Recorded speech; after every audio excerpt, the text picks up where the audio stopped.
주님께서 여러분과 함께 마테오가 전한 거룩한 복음입니다. 주님 영광 받으소서.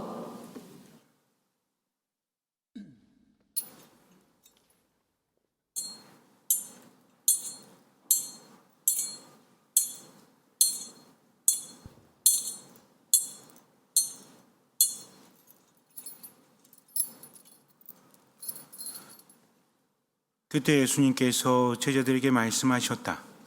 사람의 아들이 영광에 쌓여 모든 천사와 함께 오면 자기의 영광스러운 옥좌에 앉을 것이다. 그리고 모든 민족들이 사람의 아들 앞으로 모일 터인데 그는 목자가 양과 염소를 가르듯이 그들을 가를 것이다.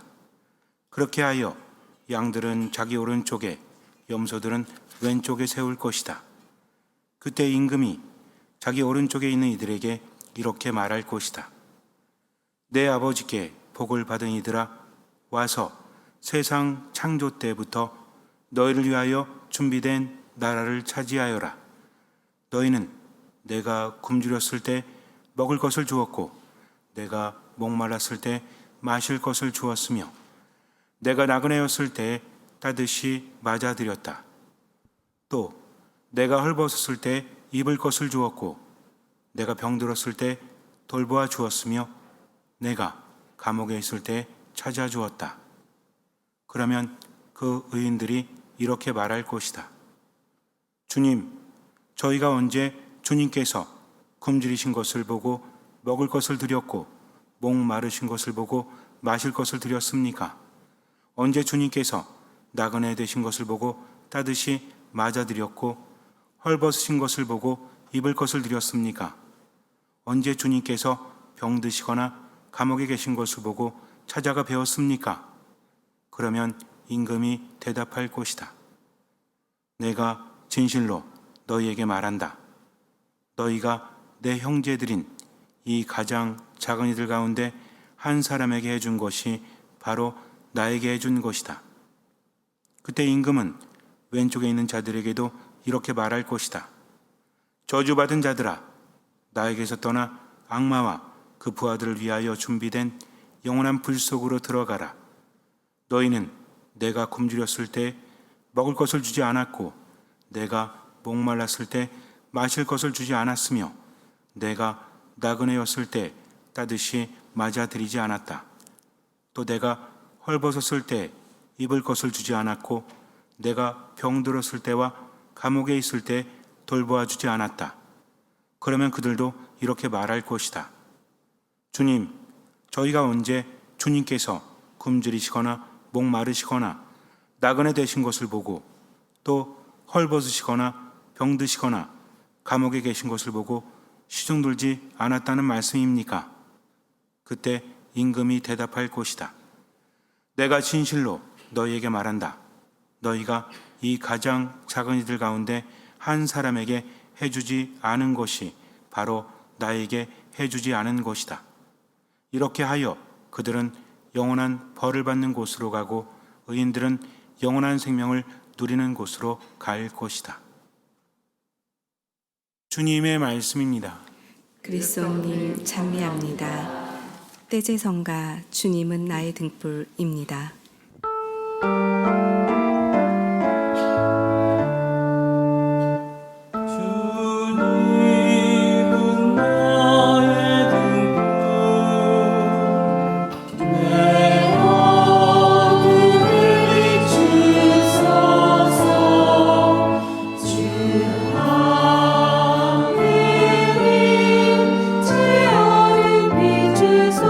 주소서 주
기도 신자들에게는 참 좋은 것이 많습니다.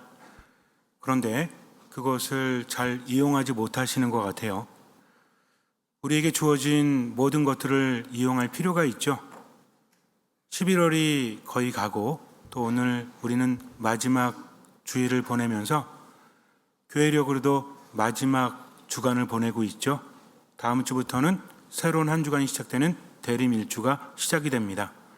저도 9월 중순 이후부터 10월, 11월 많이 바빴습니다. 특히 금요일은 한 번인가 빼고 계속 강의를 다니느라 서울, 인천, 청주, 그리고 수원 이런 데 다니면서 강의하냐고 좀 바빴거든요. 많이 금요일도 그렇고.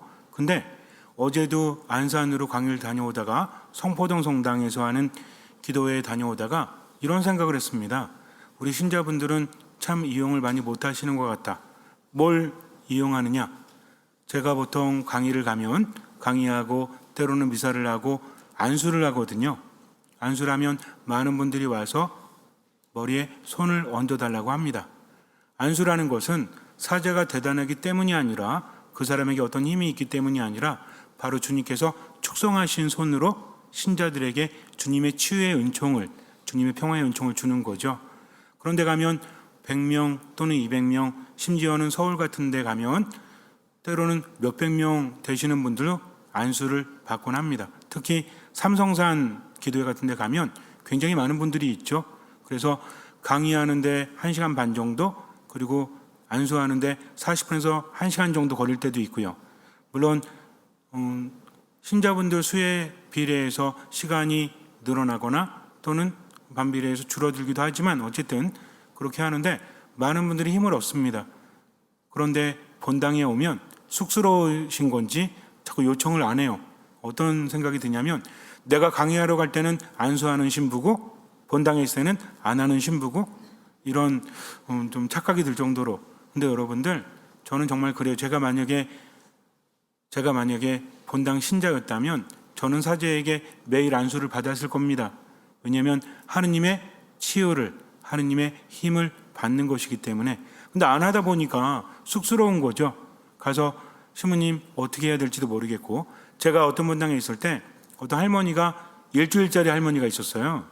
이 할머니가 어떤 할머니였냐면 안수를 받으면 일주일은 멀쩡해.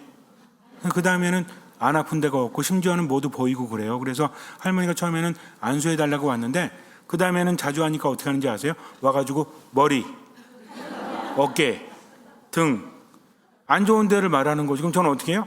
머리에 손 얹고 등에 손 얹고 팔에 손 얹고 그 다음부터는 아주 간단합니다. 머리, 어깨, 손. 그때마다 느낀 게 뭐냐면 너무 간편하긴 하지만 그렇구나 라는 생각을 했었는데 어쨌든 여러분도 하시면 신부님 머리, 그럼 머리에 손 얹으면 되죠. 어깨 얹고. 그래서 사제는 그 개별적인 특성을 떠나서 사제는 신자들에게 안수를 해줘야 되는 거죠. 그렇지 않습니까? 그러니까 여러분들 신부님 잘 모르고 뭐 해드린 것도 없는데 상관없어요. 하느님께서 다 주신 것이기 때문에 몇 사람만의 특권이 아닙니다. 그러니까 힘들 때는 가서 안수 받으세요. 마음이 심란할 때도 가서 안수 받으세요. 화가 날 때는 받으세요. 심심할 때는 받으세요. 힘이 될 수 있기 때문입니다. 그래서 신부님 머리라고 하시면 언제든지 저도 들을 테니까, 그리고 미사 끝난 다음에도 십자가 경배할 때 요 앞에 앉아 계시면 제가 안수를 다 해드릴 겁니다. 쑥스러워하지 마시고요. 하느님의 안수 받아가시기 바래요. 많이 힘이 나니까. 그래서 가톨릭의 많은 특혜들 우리가 이용하자는 거죠. 눈으로 보이는 것들, 또 귀에 들리는 것들, 누릴 수 있는 거 다 누리세요. 고해성사도 신부님한테 요청하면 되죠. 그죠? 미사 전에 와서 시간이 없으면 언제 하면 돼요? 미사 끝나고 하면 됩니다. 우리 신부님은 성사 안 주시네 하지 말고 끝나고 요청하십시오. 누가 안 주겠습니까? 다 주십니다. 그러니까 많이 받으세요. 하느님께서는 많은 것들을 통해서, 세상 모든 것들을 통해서 우리에게 은총을 주십니다. 때로는 전혀 예상하지 못하는 방식으로 우리에게 메시지를 주시고 은총을 주십니다. 그렇기 때문에 늘 듣는 마음으로 있어야 되는데, 어떤 메시지의 내용도 중요하지만 정서도 중요해요. 아무런 메시지를 내가 떠올리지 못해도 기분만으로도 하느님께서는 메시지를 주십니다. 우리 그럴 때 있죠? 누가 이렇게 안아줄 때 힘이 될 때 있지 않습니까? 아무런 말도 하지 않아도 안아주는 것만으로도 힘이 되죠? 손 잡아주는 것만으로도 힘이 되지 않습니까? 하느님을 알고 있다면, 듣는 마음을 가지고 있다면 지금 이 순간 홀로 있어도 하느님께서 나를 안아주시고 어루만져 주십니다. 내 손을 잡아주십니다. 그리고 모든 것들을 통해서 당신의 메시지와 분위기를 우리에게 전해주신다는 거죠. 그래서 우리는 모든 것을 통해서 하나님을 만날 수 있다. 이야기도 마찬가지죠. 어떤 이야기를 들을 때 믿음이 있는 사람과 믿음이 없는 사람은 느낌이 다를 수 있습니다. 그래서 듣는 마음이 중요하다는 거죠. 제가 말을 잘 못해도 여러분들이 잘 알아듣지 못하면 제가 잘못한 게 아니라 여러분들이 어떤 마음이 없는 거예요? 듣는 마음이 없는 겁니다. 아셨죠? 뻥이에요. 농담입니다. 저도 노력해야 되겠지만 여러분들도 듣는 마음으로. 근데 이게 얼마나 힘든지 아십니까? 내 감정에 따라서 듣는 게 달라져요. 어떤 사람의 목소리냐, 어떤 내용이냐에 따라서 반감이 들 때도 있고요. 때로는 거부 반응이 들 때도 있습니다. 그래도 하느님의 말씀을 들을 때는 자꾸만 듣는 마음으로 들으시면 돼요. 불편해도 들으십시오. 지금은 불편해도 나중에는 바뀔 수 있기 때문이죠. 얘기도 마찬가지입니다. 똑같은 얘기를 듣는다고 할지라도 상황에 따라서 느낌이 다를 수 있으니 아셨죠? 두 가지 이야기가 있습니다. 1880년이라고 하는데 정확한 연도는 잘 모르겠지만 어쨌든 그렇게 알려져 있어요. 어떤 고학생이 너무나 힘든데 미국 학생이었는데 집이 너무너무 가난해서 힘들었습니다. 공부하면서 돈도 벌어야 됐거든요. 당시에는 경제가 너무 어려웠기 때문에 고학생으로 산다는 게 너무나 힘들었습니다. 포기하고 싶었죠. 하지만 포기할 수 없죠. 이렇게 포기해버리면 아무것도 나아지는 게 없으니까 어쩔 수 없이 일을 하는데 공부량도 굉장히 많았습니다. 그럼에도 불구하고 목구멍이 포도청이고 학비를 내야 되기 때문에 방문 판매를 시작을 했어요. 많은 사람들이 사주질 않습니다. 왜냐하면 공부하는 학생이었기 때문에 말주변이 없죠. 머뭇머뭇거립니다. 그럼 물건에 대한 확신이 없잖아요. 그래서 문전박대 당하기가 일쑤였어요. 어느 날 방문 판매를 하고 있는데 배가 너무 고파요. 뭘 사 먹고 싶지만 주머니에는 동전이 달랑 하나가 들어 있습니다. 이걸 가지고는 뭘 사 먹을 수가 없어요. 그래도 배가 고프잖아요. 할 수 없다. 좀 얻어 먹어야 되겠다 하면서 문을 두드리지만 잡상인 출입 금지, 안 삽니다 하면서 문도 열어주지 않습니다. 너무나 배가 고파서 온몸이 떨려옵니다. 한 집에 문을 두드렸는데 한 소녀가 고개를 빼꼼 내밀어요. 무슨 일이십니까? 제가 물 한 잔 얻어 먹을 수 있을까요? 어린 소녀였기 때문에 배고프니까 밥 달라는 말이 안 나오죠. 그렇지 않겠습니까? 아줌마나 아저씨가 나왔다면 죄송한데 제가 배가 고파요. 뭐 좀 주십시오 할 수 있겠지만 어린 소녀, 이 사람은 20대에 학생이었으니까 그래도 어린 소녀한테 밥 달라고 하기에는 좀 그렇잖아요. 그래서 물을 달라고 합니다. 소녀가 빤히 쳐다보더니 알았다고 하면서 집으로 들어가요. 그리고 뭔가를 가져옵니다. 커다란 잔에 들어있는 것은 물이 아니라 우유였어요. 사정을 알았던 거죠. 조금은 알잖아요. 그죠? 배고픈지 안 고픈지 알아요? 몰라요? 여러분 잘 모르시는구나. 그래요. 어쨌든 사정을 보아하니까, 왜냐하면 시대적 상황이 그랬으니까 아이는 알았던 거죠. 굉장히 큰 잔이었습니다. 배가 부를 만큼 허겁지겁 마셨어요. 너무나 고맙죠? 주머니를 뒤적거립니다. 저 얼마를 드리면 됩니까? 소녀가 말해요. 저희 엄마가요, 친절을 베풀 때는 대가를 바라지 말라고 하셨습니다. 너무 고맙죠? 대가 달라고 해서도 주머니에 동전 하나 있는데 줄 돈도 없었던 겁니다. 너무나 고마웠어요. 젊은 사람은 생각합니다. 그래, 내가 힘들어도 이렇게 기분이 좋구나. 배가 고프고 돈이 없었지만 한 소녀를 만나서 처음에는 난처했죠. 아니, 어른이 나왔으면 밥이라도 달랄 텐데 소녀가 나와서 그렇게 하지 못하지 않았습니까? 그러나 소녀가 알아차렸고 친절을 베풀었죠. 이제 마음에 힘이 생겨요. 그래, 세상은 살만하지 않은가? 열심히 내가 살자 하면서 웃으면서 집으로 돌아갔다고 합니다. 한 소녀가 베푼 친절이 한 사람의 삶의 방향을 바꾸어 놓은 것이죠. 우리들의 말이 그래요. 우리들의 행동이 그래요. 근데 중요한 건 우리 이렇게 생각하잖아요. 아니, 이쁨 받을 짓을 해야 이뻐하지. 그렇지 않습니까? 대부분이 뭔가 반응하려고 하죠. 저 사람이 이쁠만 하면 이뻐해 주면 되고요. 미울만 하면 미워하면 되죠. 이렇게 생각합니다. 그러나 하느님께서 뭘 바라십니까? 미워하면 돼요, 안 돼요? 뭐 미워지는데 뭐 어떡하겠어. 미워가지고 욕하면 돼요, 안 돼요? 괜찮아요, 하잖아요. 안 되는 게 어디 있습니까? 욕할 때는 하십시오. 그러나 깨달을 때는 마음을 바꿔 먹으면 된다는 거죠. 이게 중요한 겁니다. 우리는 100% 잘할 수 없어요. 때로는 실수하기도 하고 때로는 하나님의 뜻을 저버리기도 하지만 우리는 뭐 하는 존재다? 회개하는 존재라는 거죠. 완벽할 수 없습니다. 완전하신 분은 누구뿐이 없죠? 하늘에 계신 아버지뿐이 없습니다. 중요한 건 뭐냐면 그래 내가 좀 너무했구나 라고 생각될 때는 어떻게 하면 돼요? 기도하면 된다는 거죠. 그래서 때로는 힘들고 때로는 괴로운 순간순간을 뭐의 기회로? 기도의 기회로 삼으라는 겁니다. 화가 나는 거 괜찮다고 했죠? 화나는 거 안 괜찮으면 어떡할 거예요? 그럼 여러분도 한번 해보세요. 집에 가서 절대 배고파지면 안 됩니다. 뭐 하면 안 된다고요? 그래가지고 배에서 꼬르륵 소리 나면 10만 원 벌금이야.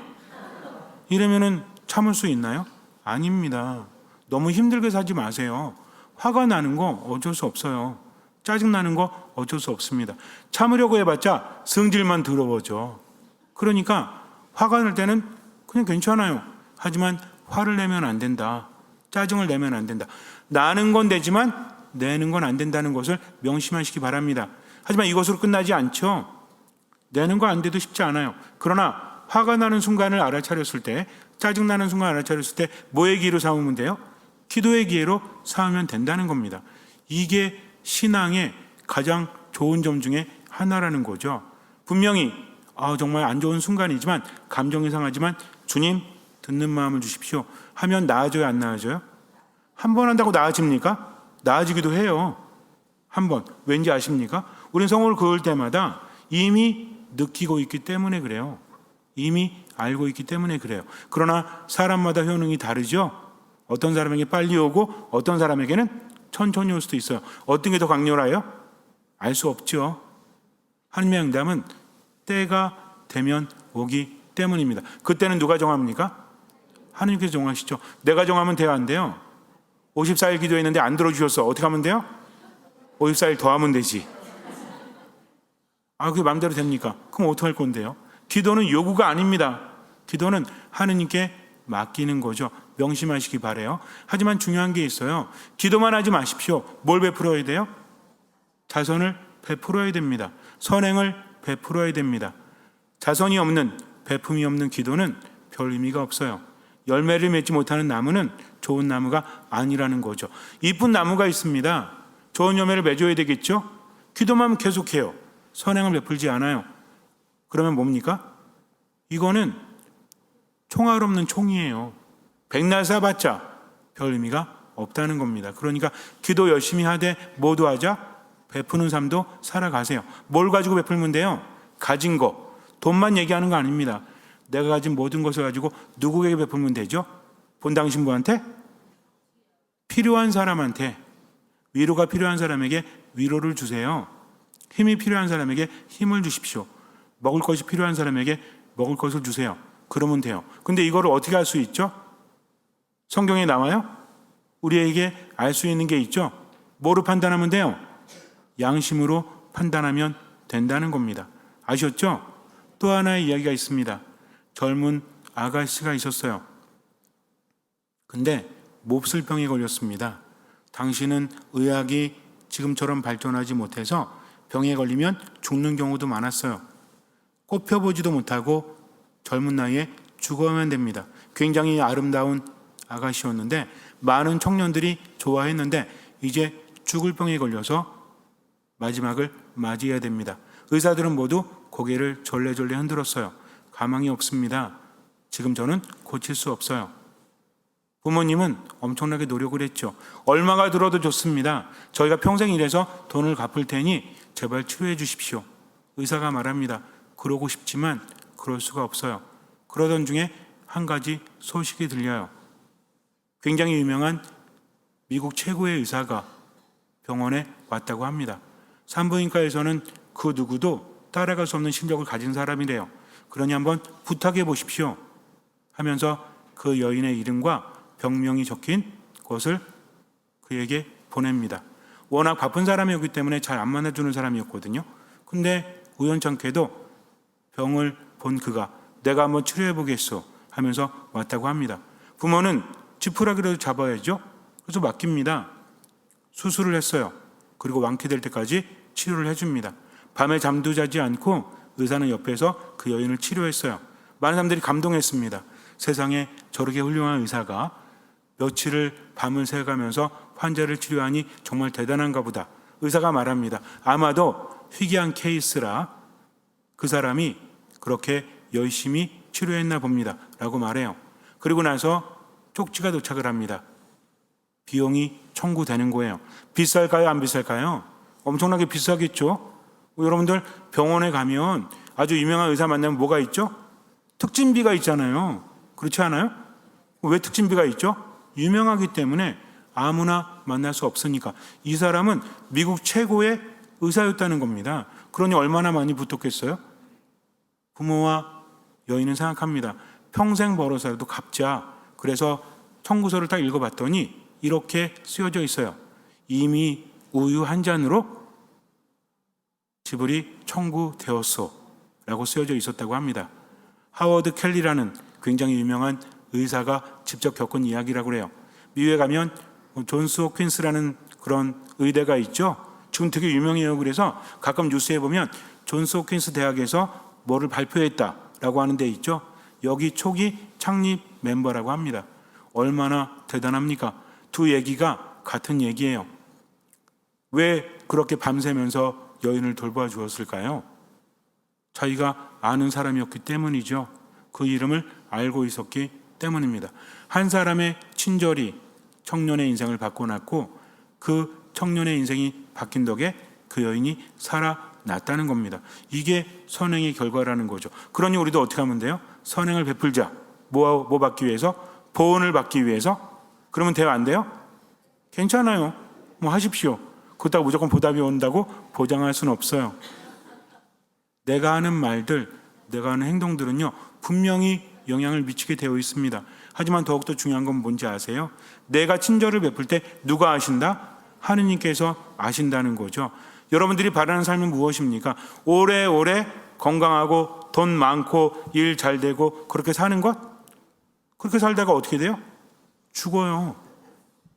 그러면 오래오래 안 살아도 죽어요. 건강하지 않게 살아도 죽어요. 인간의 삶이라는 것은 모든 것이 지나가기 마련이라는 거죠. 우리에게는 언제만 있습니까? 지금만 있어요. 제가 여러분에게 쉽게 말씀드리는 거 아닙니다. 시모님은 너무 쉽게 말씀하시는 것 같아요. 여기 한번 서보세요. 쉬운지. 쉽지 않습니다. 얼마나 아픈 분이 많은데요. 정말 그래요. 쉽게 말하는 거 아닙니다. 저 아픈 사람에게, 힘든 사람에게 쉽게 말하는 게 얼마나 힘들게 들리는지 아세요? 제 말이라면 그렇게 말할 수 없어요. 하지만 제가 말씀드릴 수 있는 것은 제 말이 아니기 때문입니다. 누구의 말이에요? 하느님의 말씀이요 예수님의 말씀이기 때문이라는 거죠. 내가 삶이 힘들어서 그래 베풀면 뭐해? 나에게 돌아오는 것도 없는데 하면서 자포자기식으로 선행을 베풀지 않으면 내 삶은 나아질까요? 그렇지 않습니다. 비록 내가 하는 선행들이 내게 돌아오지 않아도 누굴 바라보는 거죠? 하느님을 바라보는 겁니다. 그러면요 미래에 어떤 보답이 있는지 없는지는 잘 모르겠지만 지금의 삶이 바뀐다는 거죠. 지금 살 이유가 생긴다는 겁니다. 그래서 우리는 어떻게 해야 돼요? 그래서 베풀어야 한다는 거죠.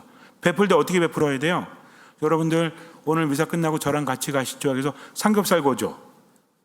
채식주의자한테. 그러면 돼요? 안 돼요? 안 돼요. 질문 같지도 않은 질문하고 있지. 안 됩니다. 사랑이라는 건 베푼다는 건 뭔지 아세요?